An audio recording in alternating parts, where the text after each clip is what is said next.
तारीख के लिए बहुत बड़ी जिम्मेदारी है।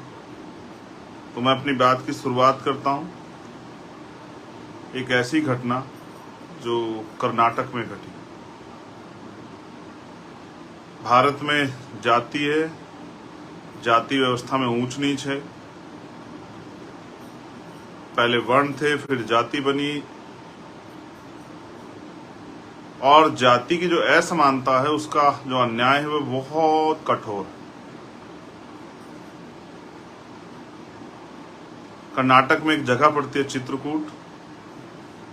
इसी चित्रकूट जिले के एक गांव में जहां एक शेड्यूल कास्ट का बच्चा जो है, एक नौजवान, कहते हैं कि जोड़े ऊपर वाला बनाता है, ईश्वर के घर बनते हैं, भगवान बनाता है, इस तरह की बातें अक्सर कही जाती है। बड़े बड़े चिंतक विद्वान इस बात को कहते हैं। लेकिन उन्होंने आपस में प्रेम विवाह किया और ये लड़की के परिवार को पसंद नहीं आया। उनके फादर जो हैं वो वाटर ऑपरेटर का काम करते थे। उन्होंने जातीय दम के कारण, क्योंकि जाति में ऊंच नीच है और यहाँ उच्च जाति भी है, पैदा होते ही बड़ा मजाक है ये कि पैदा होते ही कोई उच्च हो जाता है और पैदा होते ही कोई नीच हो जाता है। ये उनके लिए जो मानते हैं, हम लोग तो मानते नहीं। हम तो इंसानियत को सबसे बड़ा धर्म मानते हैं और हम सभी मजहब की इज्जत करते हैं। भारत का संविधान का आर्टिकल 25-26 धार्मिक आजादी देता है। कोई किसी धर्म को मानो, कोई किसी में आस्था रखे, कोई किस तरह से पूजन करे, ये उसका व्यक्तिगत मत है और ये वहां तक सीमित है जब तक वो किसी दूसरे के अधिकारों का हनन ना कर रहा हो। अगर मैं किसी भी धर्म से और अपने धर्म को मानता हूं तो मैं सड़क पे जाके अगर इस तरह का माहौल बनाता हूं कि दूसरे आम आदमी परेशान हो या कोई दूसरा व्यक्ति उसके सामने समस्या खड़ी हो जाए, तो मुझे लगता है कोई भी धर्म और दूसरे धर्म का कोई भी इस बात की इजाजत नहीं देगा कि आपकी वजह से किसी को परेशानी। तो अंत उस बिटिया के जो फादर थे उन्होंने ये किया कि जो बस्ती, दलित बस्ती की तरफ जो पाइपलाइन जाती थी, उसमें जो मुझे पीड़ित परिवार द्वारा बताया गया कि उसमें उन्होंने जहर मिला दिया। 7 लोग मौके पे मर गए और 200 से ज्यादा लोग जिंदगी मौत के बीच लड़ रहे हैं।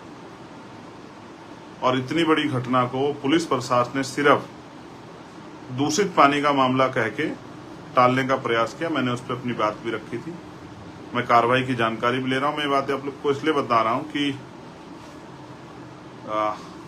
एक घटना घटी है उत्तर प्रदेश के उन्नाव में। भाई सुरेश सेन साहब जो हैं, सुरेश ठाकुर जो खुद को लगाते हैं, सविता सेन समाज से जो आते हैं,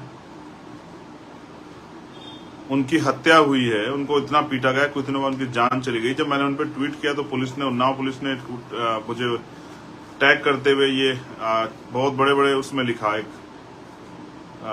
पूरी घटना का एक वो बना के, समरी बना के कि नहीं ऐसी कोई बात नहीं, उन पर चोट के निशान नहीं थे, उनका बीमारी से वो अस्पताल गए थे, वहां उनकी डेथ हुई।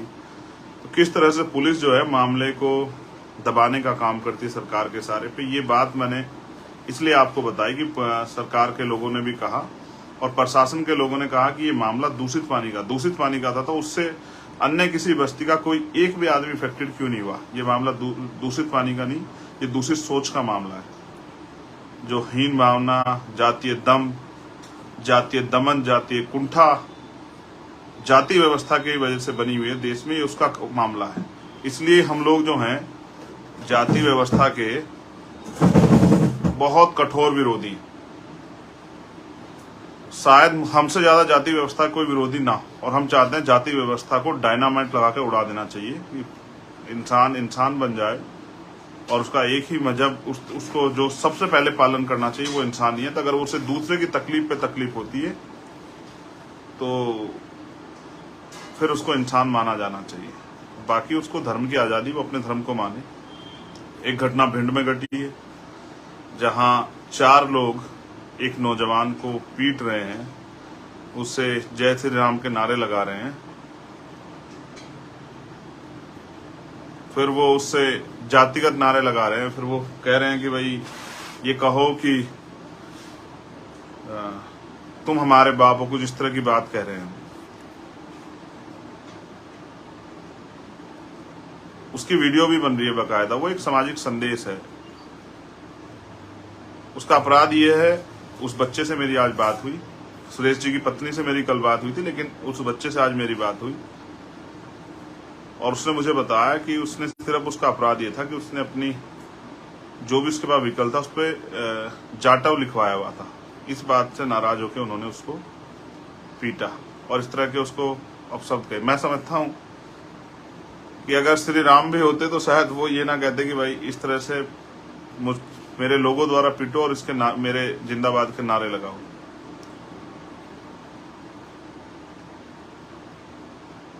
कभी कभी आदमी को ताकत अहंकार में ले जाती है, पागल कर देती है मदहोश, और वो फिर ऐसे ऐसे काम करता है जिसको किसी भी तरह से स्वीकार्य नहीं किया जा सकता आजाद भारत में, जहां संविधान से देश चल रहा है।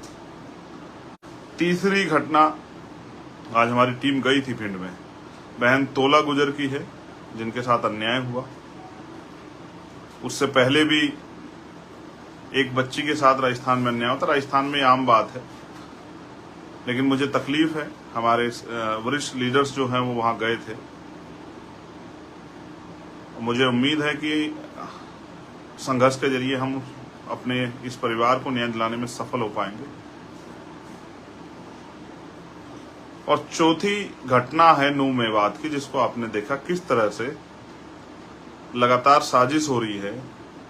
स्पेशली बीजेपी के लोग, मुझे कहने में कोई परहेज नहीं है, मेरे मुंह पे कोई तालाबंदी नहीं है, किस तरह से बीजेपी के लोग अपनी राजनीतिक स्वार्थ में अपने चुनाव जीतने के लिए देश को हिंसा की आग में झोंक रहे हैं। ये आपके सामने है।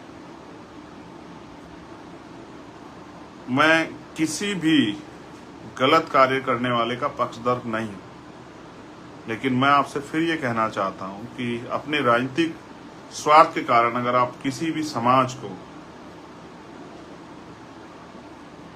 अगर आप डराने का, धमकाने का, अन्याय करने का काम करोगे तो इससे जो गुस्सा पैदा होगा वो बड़ा खतरनाक होगा और सब लोग चुप रह सकते हैं। मैं आपको अपनी पार्टी की लीडरशिप की तरफ से, अपने संगठन की तरफ से और इंडिविजुअल चंद्रशेखर आजाद आपसे कमिटमेंट करके कह रहा है कि जो अन्याय आप कर रहे हो,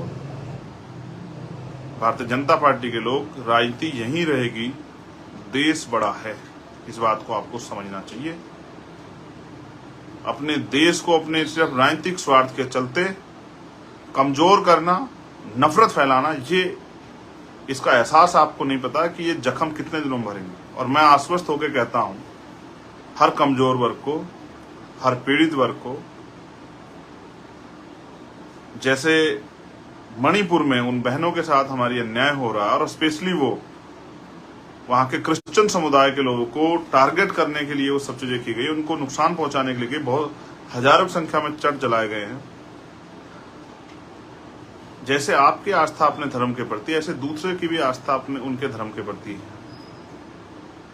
अगर कोई मस्जिद को भी, मंदिर को नुकसान पहुंचाता तो मैं जरूर सवाल पूछता, लेकिन वहां मस्जिद जलाई गई और जिस तरह का कार्य किया गया, आप जो प्रयास कर रहे हो, हमारे लोग हैं वहां, वो लंबे समय से संभालने का काम कर रहे थे कि अन्याय ना हो, लेकिन आप पिछले लंबे समय से जो आप कार्य कर रहे हो, और मुझे शक है, मेरी बात को मध्य प्रदेश के साथ जरूर सुने, कि इंदौर और उज्जैन में आने वाले कुछ दिनों में 1-1.5 महीने के अंदर या इससे भी पहले कोई दंगा, कोई फसाद, कोई विवाद, कोई इस तरह की घटना कराई जा सकती है जिससे कि मध्य प्रदेश के चुनाव को प्रभावित किया जा सके। हमारे लोगों को सतर्क रहने की जरूरत है, नजर रखने की जरूरत है, सावधान रहने की जरूरत है, अपने लोगों को सावधान करने की जरूरत है। स्पेशली उन वर्गों को, दलित, पिछड़े, आदिवासी, अल्पसंख्यक समाज के जो लोग हैं, जिनमें जैन हैं, मुस्लिम हैं, ईसाई हैं, सिख हैं, बौद्ध हैं, उनको मैं कहना चाहता हूं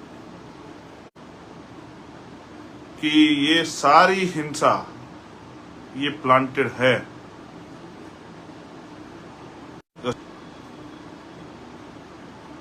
इसलिए मैं आपसे कहूंगा, स्पेशली इन बहुजन समाज के लोगों से, इन वंचित वर्ग के लोगों से, कि आप इस हिंसा से दूर रहना। इसलिए मेरी अपील है अपने नौजवान साथियों से, किसी भी तरीके से उनको अपने मकसद में कामयाब नहीं होने दें। और मैं पूरी ताकत से कह रहा हूं कि हम खड़े हैं हर कमजोर